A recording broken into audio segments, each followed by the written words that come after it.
இலவச பயண காலம் நிறைவு. இன்று முதல் ஷா ஆலம் LRT 3 கட்டணச் சேவை தொடக்கம்.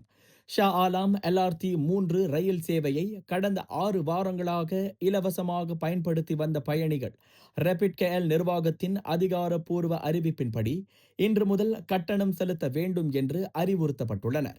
ரேபிட் கேஎல் வெளியிட்ட தகவலின்படி இச்சேவையுடன் இணைக்கப்பட்ட பேருந்து சேவைகள், வாகன நிறுத்துமிடம், பார்க் அண்ட் ரைட் வசதிகளுக்கும் இன்று முதல் கட்டணம் கட்டாயமாக்கப்பட்டுள்ளது.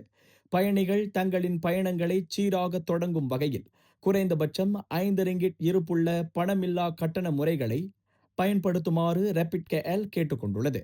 மேலும் தகுதியுடைய மாணவர்கள், மூத்த குடிமக்கள், மாற்றுத்திறனாளிகளுக்கான சலுகை கட்டணங்கள் மை ரேபிட் கன்செஷன் கார்டு தொடர்ந்து நடைமுறையில் இருக்கும் எனவும், இது குறித்த கூடுதல் விவரங்களை மை ரேபிட் அதிகாரப்பூர்வ இணையத்தில் அறிந்து கொள்ளலாம் எனவும் ரேபிட் கேஎல் தரப்பில் தெரிவிக்கப்பட்டுள்ளது.